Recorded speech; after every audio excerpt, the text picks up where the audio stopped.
Kalau Nabi Adam tidak memakan buah larangan yang orang awam sebut syaratul khuld, tapi sebenarnya kalau di fikih di dalam tafsir, riwayat-riwayat yang dikumpulkan oleh Imam Ibnu Katsir, Imam Tabari, Imam Qurtubi, itu buah itu kayak kalau ada dewa mabuk tuh minum, tempatnya itu apa namanya?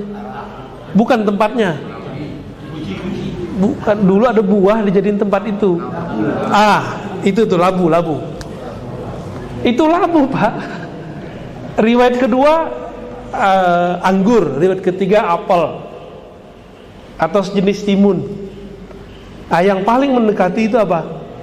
Labu.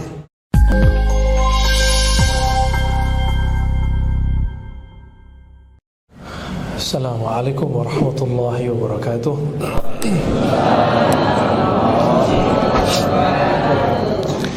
Alhamdulillahil fattah walhamdulillahir razzaq walhamdulillahil jami' walhamdulillahil ladzi rafa'a al-mu'minina bil 'ilm. Asyhadu an la ilaha illallah wa asyhadu anna Muhammadan 'abduhu wa rasuluh. Allahumma salli wa sallim wa barik ala sayyidil wujud sayyidil kaunaini sayyidina Muhammad wa ala alihi wa ashabihi wa li baitihi wa zurriyyatihi ajma'in. Bapak, Ibu, Saudara yang berkah Allah, mari kita mulai kajian ini dengan baca surah Al-Fatihah. A'udzubillahi minasyaitonir rajim. Ya kenam dia waladhdallin. Amin. Allahumma shalli ala sayyidina. Semoga Allah membuka pikiran hati kita semua untuk mendengarkan kajian kita malam ini. Amin.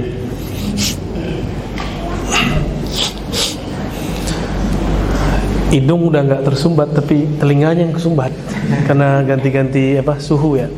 Jadi di telinga saya agak bengang. Alhamdulillah, kita akan membahas rukun iman yang ke-6. Dulu pernah kita bahas di bank Kepri ya, masih ingat ya? Tapi tahun berapa itu saya lupa. Di sini belum ya. Ya betul. Ya, tapi di musola ya. Beriman kepada takdir atau qada dan qadar ya. Kita sekarang tinggalkan lafaz ini, kembali ke hadis. Dalam hadis ada dua versi hadis Abu Hurairah. Dalam riwayat Abu Hurairah, an tu'mina bil qadari kullih, engkau percaya kepada qadar. Qadar bahasa kita kadar, udah jadi bahasa kita. Apa arti kadar? Ukuran. Ya itu bawa aja. Ukuran itu satu atau lebih seharusnya. Kadar. Di lafaz berikutnya kullih, semuanya. Di situ tidak disebutkan kadar itu baik ataupun buruk, hanya disebutkan kamu percaya takdir semuanya.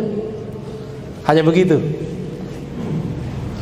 Hadis ini ada di bab pertama dalam Sahih Muslim, tapi nomornya bukan nomor pertama, nomor kedua atau ketiga ya. Sedangkan di nomor pertamanya itu bukan dari Abu Hurairah. Jadi Abu Hurairah dengar Nabi percaya kepada takdir semua. Sahabat Nabi yang kedua, Abdullah bin Umar, mendengar dengan makna yang sama, tapi lafaz yang dia sampaikan beda dikit. An tu'mina bil qadari khairihi wa syarrih. Kamu percaya kepada takdir, apakah takdir itu ukurannya baik atau tidak baik. Tapi kata baik dan tidak baik tidak bertemu dalam hadis yang lain. Berarti itu apa? Pemahaman Abdullah bin Umar. Ini seni belajar hadis. Ini yang tidak dieksplor selama ini. Kok sampai di sekolah, sampai di madrasah diniyah, kajian kita di surau-surau, lafaznya lebih umum lagi. Percaya kepada qada dan qadar. Itu lafaznya nggak dari hadis Nabi. Boleh nggak? Boleh, tapi kurang afdol. Nah, jadi jangan disalahin ntar guru ngaji di kampung-kampung, jangan disalahin. Ya. Yang afdol bagaimana? Percaya kepada takdir semuanya, satu. Atau percaya kepada takdir baik dan buruk. Udah gitu aja. Jangan dimasukkan kata qada. Cukup kata qadar. Karena kata qadar itu langsung dari lafaz mulut Nabi sallallahu alaihi wasallam. Dan di Quran qadran ya atau muqtadiran itu ada di Quran. Ukuran itu ada di Quran. Nah, sekarang kita cek apa arti qadar secara lebih luas. Tadi saya sudah sebut ukuran, apalagi nih? Kadar airnya kurang. Berarti tadi apa? Ukuran airnya. Ada lagi nggak? Kadar. Berapa kadar suhu? Berarti hitungan tuh.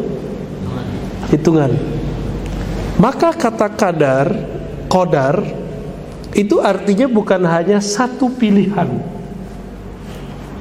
Kadar itu atau qadar itu pilihan yang lebih dari satu. Maka kadar ini disebut oleh Abdullah bin Umar baik buruk. Berarti pilihan nggak? Khairihi au syarri, baik atau buruk. Contoh, artis kalau ada yang terkenal, bagi artis yang lama gimana? Ancaman nggak bagi dia? Itu kalau dia salah baca kadar. Kalau dia merasa oh enggak ancaman kok, berarti bagi dia takdir yang sama, dia nilai baik. Ustadz juga begitu. Ustadz itu ada yang terancam loh. Kalau ustadznya berjiwa ngartis, muncul ustadz baru yang alim, wah terjemah gue diambil nih. Kalau bahasa artis gimana? Follower gue diambil nih. Padahal nggak begitu konsepnya. Seharusnya dia menganggap apa? Kalau dia seorang artis, wah tambah seru nih, tantangan nih untuk menaikkan kualitas diri, gitu. Kalau ustadz gimana? Oh, begini tuh ustadz gaya baru, baca kitabnya keren, gayanya nggak usah banyak-banyak, misalnya gitu. Berarti yang harus kita kuatkan apa? Ngaji kitabnya. Misalnya gitu, ini contoh-contoh aja nih. Tapi kalau dia nggak paham, macam-macam. Kalau dia menganggap munculnya dai-dai baru, ulama baru itu sebagai takdir yang baik, dia ngomong gini, wah alhamdulillah tugas saya berkurang. Alhamdulillah dalil-dalil yang dulu saya susah hafal, dia hafal. Dia bisa membantu dakwah kita, bahkan dia nanti akan menjadi pemimpin dakwah kita. Kalau bisa begitu, itu baru dai-nya dai ilallah.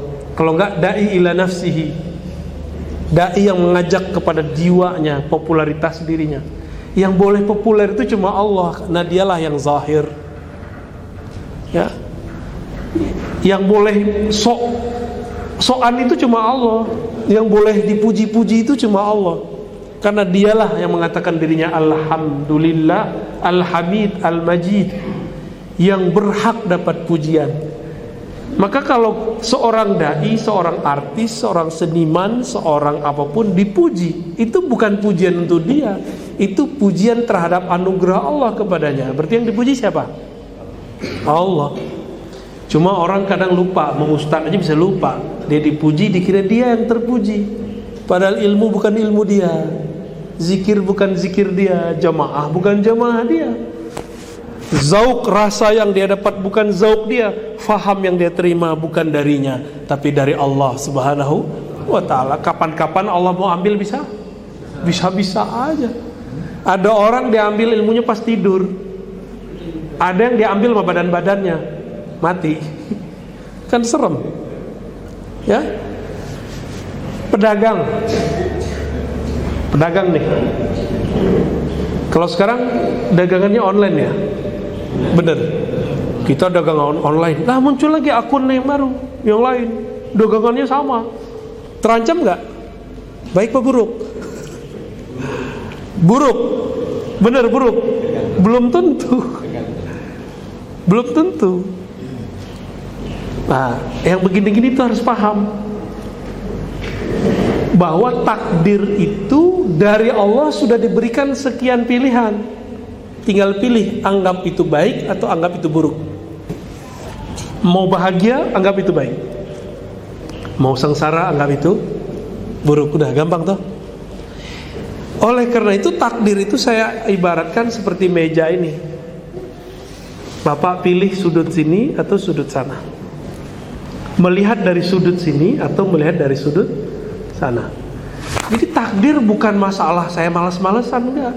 Takdir itu justru Allah memberikan kadar, kamu kalau maksimal dapat sekian, kalau nggak maksimal dapat sekian.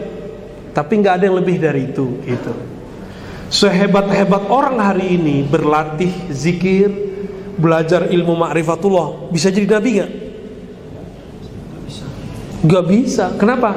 Sudah dipangkas oleh Allah. La nabiyya ba'di, kata Nabi Muhammad. Tidak ada lagi nabi setelahku. Misalnya nih Bapak ada yang bisa zikir semalam 70.000, bisa jadi nabi gak selama 40 hari? Enggak, takdirnya paling tinggi cuma jadi orang soleh atau orang wali. Orang soleh atau waliullah, udah itu aja takdirnya. Enggak ada namanya jadi nabi. Hatta jika ada nabi turun di akhir zaman, pangkatnya bukan lagi pangkat kenabian.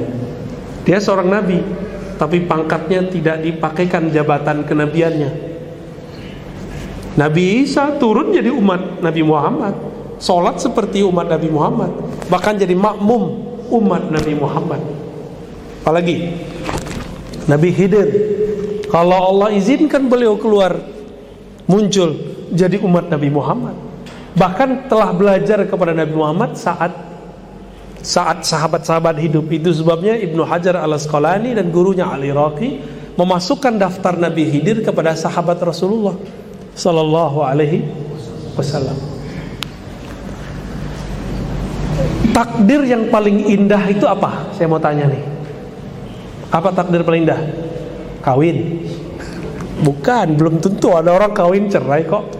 Ada orang kawin tengkar-tengkar mulu kok. Apa takdir paling bagus? Ketenangan.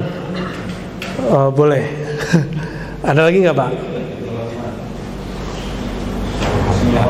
Husnul khotimah, bagus. Apa lagi? Takdir jumpa sama Allah, nggak sabaran dia. Ada satu jawaban yang belum nih. Satu jawaban lagi. Itu benar semua tuh. Ada di antara itu semua terkumpul pada jawaban yang ini. Antum kalau aneh ada buku aneh kasih nih. Gak ada bawa buku kita. Takdir terindah umat manusia sepanjang masa yang diagung-agungkan, dielu-elukan semua para nabi, menjadi umat akhir zaman. Sekarang ini Pak, jangan senyum dulu. Senyum ya, senang ya? Senang, tapi ujiannya juga Masya Allah. Di zaman dulu ada corona nggak? Zaman Nabi Adam? Nggak ada lah. Zaman Nabi Adam, jin sama iblis itu sama Nabi Adam itu masih sama, ketemu di jalan tuh. Nabi Adam umur 400 tahun di bumi, di sorga udah lama ya. Nabi Adam itu di sorga, satu hari sorga berapa tahun di bumi? Antum lupakan bab ini ya, lupakan bab ini. Dikira Nabi Adam itu umurnya cuma 1000 tahun. Bukan, Nabi Adam itu ribuan tahun umurnya. Karena Nabi Adam waktu di surga, satu hari surga sama dengan 1000 tahun di bumi. Nabi Adam udah berapa hari di surga? Berhari-hari. Jadi rektornya surga. SK-nya langsung dari Allah, surat Al-Baqarah itu. Ayat 30, 31, 32, 33 itu kan cerita tentang proses jadi rektor itu. Belum apa-apa udah diangkat duluan tuh. Aku jadikan di muka bumi khalifah. Terus setelah itu diajarin. Habis itu diangkat, anbihum, ajarkan para malaikat. Itu mahasiswanya Nabi Adam itu malaikat. Canggih gak? Tapi takdirnya yang kalau malaikat diajar tuh nggak berkembang. Maaf ya, bro malaikat ya. Kita bukan merendahkan malaikat. Malaikat tuh statis. Statis itu datar aja. Allah sudah skenariokan Nabi Adam turun ke bumi. Turun ke bumi 400 tahun beliau di bumi, lahir anak namanya Syith. Nabi Syith diperintahkan dia nabi untuk berkeliling ke dunia memutus penglihatan manusia kepada jin. Makanya hari ini antum ada yang bisa lihat jin? Ada yang pakai celana jin? Ya, kenapa tidak bisa ngelihat jin? Itu dulu doa yang Allah kasih kepada Nabi Syith. Ini yang kemudian menutup alam jin. Kalau enggak tadi kita bisa lihat. Maka sekarang nggak usah belajar ilmu-ilmu gituan lagi, udah ditutup kok. Ya, kecuali antum seorang waliullah nggak apa-apa. Berarti ada tugasnya. Kalau ada tugas enak, ada yang jamin. Kalau nggak ada tugas, siapa yang jaga kita ketika kita berurusan dengan alam-alam begitu? Maka praktisi ruqyah tolong hati-hati, bener ini alam berbahaya. Ya. Dari Nabi Adam sampai Nabi Isa, itu yang mereka omongkan cuma Muhammad, umat Muhammad, Nabi Muhammad, umat Muhammad. Udah gitu aja yang ngomongin, gak ada yang lain. Allah bertanya di surga, hei Adam, tahu dari mana engkau nama Muhammad? Jawabannya apa? Aku lihat namanya ada di aras engkau ya Allah. Kalau ada di aras, berarti penting gak? Penting. Bahkan nama Nabi Adam gak ada di situ. Bisa dibayangkan? Nama Nabi Adam tidak ada di arasy Allah. Maka kemudian berselawatlah dia kepada Nabi Muhammad SAW. Allahumma salli ala Muhammad atau sallallahu ala Muhammad. Apa kata Allah? Hei Adam, ini udah sering saya sampaikan supaya masuk ke hati diulang-ulang. Hei Adam, kalau bukan karena Muhammad aku tidak ciptakan engkau. Allah yang langsung ajarin. Maka Nabi Adam dicipta untuk Nabi Muhammad. Maka jangan pernah kemudian menyesali nasib kita, kenapa kita terusir dari surga ke bumi. Ada yang nyesal gak? Ada yang nyala-nyalain Nabi Adam gak? Ada ya? Wah, Israiliyat tuh. Hanya kisah Israiliyat yang menyalahkan Nabi Adam dan Sayyidatuna Hawa. Itu emang ada. Buka Perjanjian Lama halaman pertama itu isinya emang begitu, menyalahkan Sayyidatuna Hawa, Eva. Ya, kita menyebutnya dalam tradisi hadis Israiliyat. Jadi ibu-ibu ini disalahin sama bapak di situ. Maka dikutuklah perempuan katanya dengan melahirkan dan haid. Jadi dalam Bible haid dan beranak itu kutukan. Di dalam Islam bukan. Di dalam Islam itu tugas dari Allah Subhanahu wa ta'ala untuk para ibu, supaya lahirin anak biar sampai di zaman umat Muhammad sallallahu alaihi wasallam. Nabi Adam begitu. Nabi yang paling fenomenal Nabi Ibrahim. Itu doa, Rabbana wa ba'ats fihim rasulan. Ya Allah, utuslah di kalangan mereka seorang rasul. Siapa rasul di situ? Nabi Muhammad. Tersebut namanya. Nabi Ibrahim punya anak Ishak, terus Yakub, terus sampai ke bawah nanti Nabi Musa. Apa kata Nabi Musa? Ya Rabb, jadikan aku nabi akhir zaman. Tapi takdirnya Nabi Musa jadi nabi akhir zaman? Enggak. Nabi Musa itu dulu pernah ngomong begini ke Nabi Adam. Jadi Nabi Musa diperjalankan secara rohani ketemu Nabi Adam. Nabi Adam sudah wafat secara fisik, tapi ruhnya wafat enggak? Enggak. Apa kata Nabi Musa? Antal ladzi akhrajtana minal jannah, akhrajtana wa dzurriyyatak minal jannah. Ente ya nabi yang ngusir, yang menyebabkan kami terusir dari sorga. Dia lupa ini rektor surga ini, universitas sorga yang dulu ngajarin malaikat. Lupa Nabi Musa. Apa kata Nabi Adam? Oh ini ya cucu saya Musa yang bisa ngomong dengan Allah langsung, tapi nggak mengerti takdir saya, yang mana Allah telah tetapkan di alam azali bahwa saya akan keluar dari dari surga. Bengong Nabi Musa. Maka kata Nabi ya dalam hadis Bukhari, fahajja, lalu menanglah hujahnya Adam ala Musa terhadap Sayyidina Musa. Jadi nabi menabi itu saling sindir-sindir juga. Jangan antum kira nabi ketemu nabi biasa-biasa aja, sindir-sindir itu. Seru tuh kalau ngeliat nabi. Wali ketemu wali itu sindir-sindiran, tapi sindirnya ngelekit, sindirnya sindir ma'rifat. Nabi Musa bercerita tentang susahnya di bumi, takdir toh, takdir di ujung. Nabi Adam berbicara takdir di pangkal. Menangan mana? Yang di pangkal, karena dia tahu semua.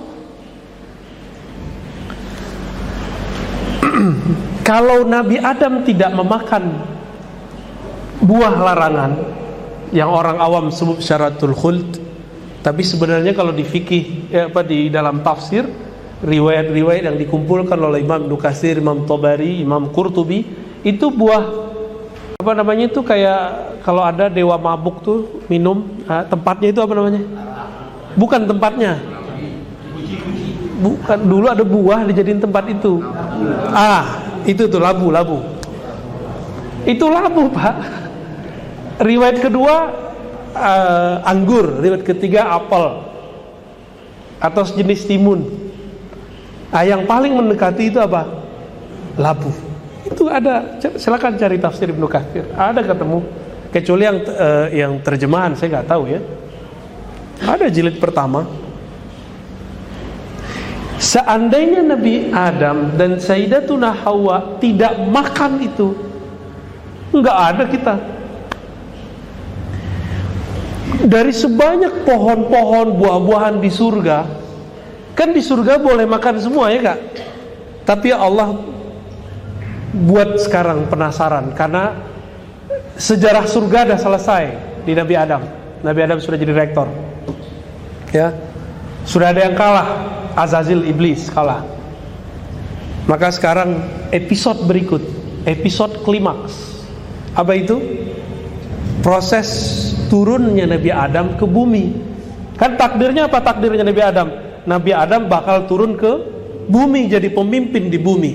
Lalu bagaimana ceritanya supaya turun ke bumi? Dibuatlah skenario cerita Syajaratul Khuld. Maka adalah di situ buah, namanya buah labu itu. Ya mungkin nama antum ketulis kali di bijinya, ya nggak? Pas dimakan, plok ada nama kita di situ. Makanya jangan macam-macam. Tubuh ini itu dulu bahan bakarnya, bukan bahan bakar ya, bahan bakunya bukan dari bumi ini murni. Tubuh kita, intisari dari tubuh ini dulu dari surga. Langsung Allah yang menciptakan Nabi Adam. Kemudian buah-buah yang ada di sana, termasuk buah labu tadi. Makanya antum nih, badan panas kasih labu Pak, sembuh insya Allah. Karena itu buah kita. Percaya nggak? Tinggal baca aja sholawat. Allahumma sholli ala Sayyidina Adam, Allahumma sholli ala Sayyidina Muhammad. Makan, ya olahlah dengan cara yang bagus. Makan insya Allah turun panasnya. Ini dalilnya di mana? Bukan pakai dalil Pak, ini pakai uruf, tradisi. Kalau ada anak kita sakit, kita lagi keluar kota, dicariin apa mamanya? Cariin baju, dipelukin ke situ, jadi selimutin. Bau, wah bau bapak gua nih, sembuh dia, ya. Atau dikasih makanan favoritnya. Nah kita turun ke bumi karena itu. Bener gak? Tanya ke orang-orang ahli food combining, ahli makanan, itu menyejukkan perut. Dahsyat itu, ya. Itu bukan terjadi begitu saja. Supaya ada umat akhir zaman yang mukanya seperti orang-orang yang di hadapan saya ini, maka dibuatlah cerita kayak tadi. Seru nggak tuh ceritanya? Seru ya. Padahal udah tahu semua kan, cuma di mana clue-cluenya itu yang belum tahu. Apa kata Nabi Musa? Ya Rabb, tolong jadikan aku umat Muhammad. Karena nggak boleh jadi umat Nabi, yang udah jadi nabinya, jadi umatnya Muhammad. Jika demikian, maka takdir terindah dalam sejarah alam semesta adalah menjadi umat Nabi Muhammad sallallahu alaihi wasallam. Maka kita ini mau selawat 1000 kali, 10.000 kali setiap hari, itu belum cukup untuk membalas Nabi Muhammad sallallahu alaihi wasallam. Enggak cukup. Antum berjuang sehari-hari untuk Nabi, enggak cukup. Air mengalir itu karena Nabi Muhammad, udara semuanya. Nah, meskipun demikian, semua ujian cobaan yang ada dari awal Nabi Adam sampai akhir zaman terkumpul di sini. Makanya saya tadi nanya, ada nggak corona di zaman Nabi Adam? Emang dulu ada berita? Corona ini kencengnya karena berita kan? Emang ada orang yang kena, tapi lebih kenceng lagi. Di Abu Dhabi pun nggak ada beritanya, Uni Emirat Arab nggak ada berita COVID. Orang COVID ada yang meninggal, tapi dianggap meninggal kayak biasa. Jadi negerinya itu enak. Kita kemarin ketemu dengan orang yang kerja di sana, murid Habib Syekhon, namanya Habib Razi, namanya Razi juga, Habib Razi. Itu cerita kepada ini biar valid, dia kerja di sono. Apa kata dia?